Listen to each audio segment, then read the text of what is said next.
Welcome to Around the Weird. Here's your host, the museum curator of the strange and unusual, Mr. Nothing. Thank you, mysterious voice, and welcome back to Around the Weird, a booktube channel where I talk about all the unusual and out of the ordinary literature that I have found in my travels.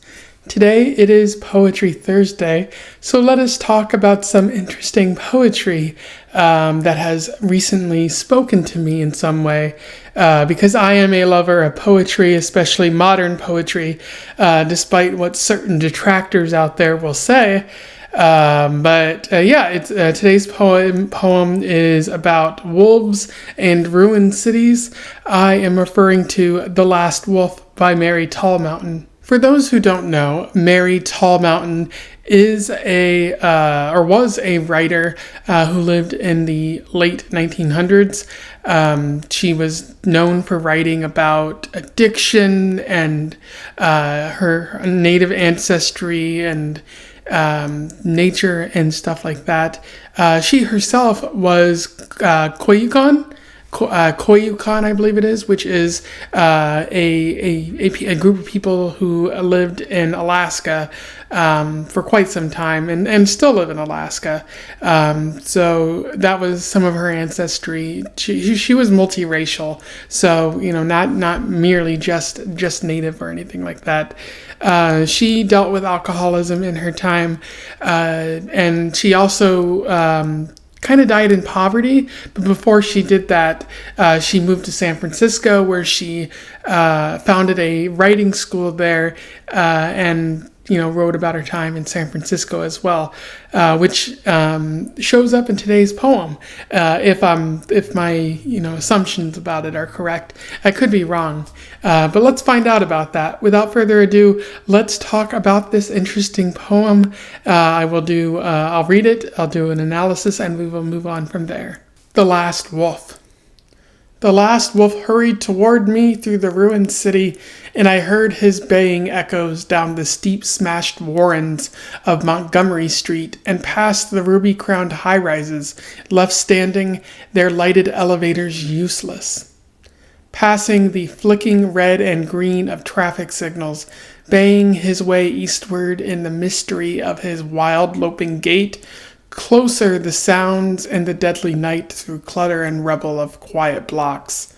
I hear his voice ascending the hill, and at last his low whine as he came floor by empty floor to the room where I sat, in my narrow bed looking west. Waiting, I heard him snuffle at the door, and I watched. He trotted across the floor. He laid his long gray muzzle on the spare white spread, and his eyes burned yellow. His small dotted eyebrows quivered. Yes, I said, I know what they have done.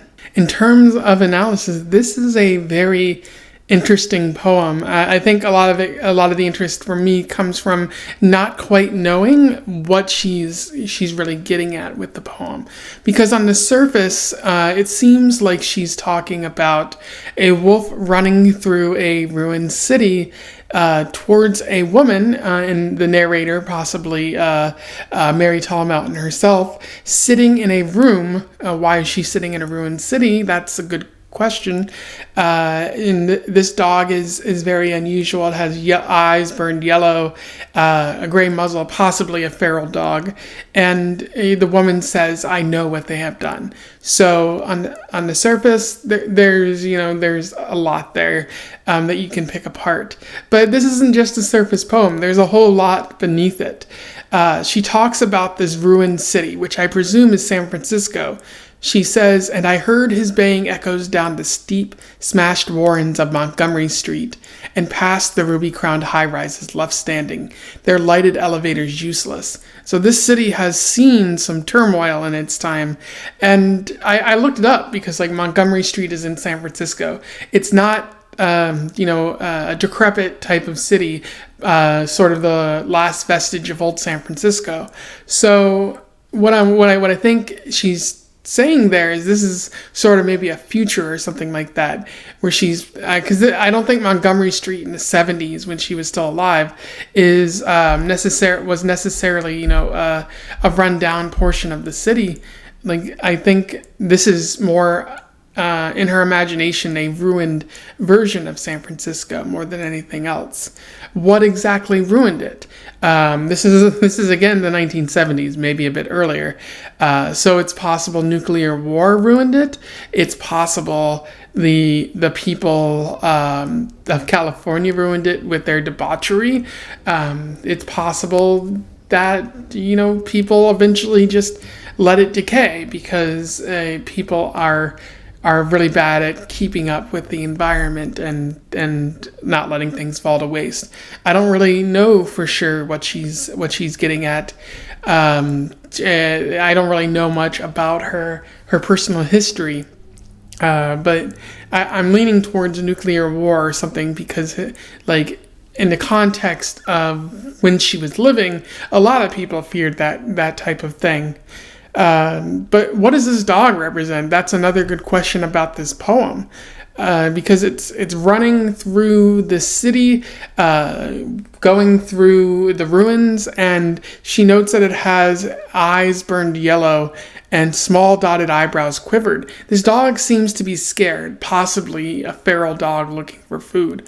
Why is it running towards this narrator, the only person in this land? Is it carrying a message? Is this dog, does it have a basis in mythology, in Alaskan Native mythology? I don't know. That'd be important research to do and figure out, because in a lot of cultures in general, dogs represent a sort of like some type of mythological figure. Sometimes a thief, sometimes a wisdom bringer or something like that. It seems like it's bringing her wisdom in this case, and that brings me to my next point. Like, what wisdom is it trying to bring? Because all she says in this poem is, yes, I said, I know what they have done. And I just want to say first, like, it's a really excellent way to punctuate this poem, because you have this dog running through the ruined city. The dog isn't doing too well, and it's whining, and all of it comes to a head in the final two lines of this poem. Yes, I said, I know what they have done. What specifically have they done? Like, it seems like she could be saying something about how, like, the humans have taken over the sort of nature, the habitat of these wild animals, and because she says the last wolf. Like, they've taken over these habitat of these animals, and they should be running through this city, this land, but it's been taken away from them. So she knows that this land has been taken away from them. Or this dog could just merely represent her understanding that this city has been ruined, that after, years and years of fighting and destruction and decay, all the great cities have been left to ruin. And so she's saying, yes, I know what those in power have done to this once great city. That could be a possible interpretation. Again, I think she leaves a lot to be interpreted here, but I think it's also important to consider it in the context of when she lived too. Anyway, yeah, that's a pretty wonderful poem. I definitely recommend that you go and check it out and read it, and also read some more of Mary TallMountain's poems. I really like her style of writing. It feels very abrupt and kind of flowy at times, and I really think she does a good job of punctuating her poems, because I found a couple of others that were pretty good and along the same line. And so, yeah, I definitely recommend that you go out and read not only this one, which I'll put in the link in the description, but also read some more of her work, because I feel like she's a good writer that should be learned or sought out more by more people, especially those who are interested in more modern poetry. But yeah, if you have an opinion about her, or you want to say something about my review, do so below. Let's have a discussion about this. Otherwise, don't forget to like, share, or subscribe so that more people can find out about this poem, this person, and Poetry Thursday on this channel. More people should be talking about poetry, in my opinion. And until then, I wish you the best of luck in your weird and wolfy travels. Farewell.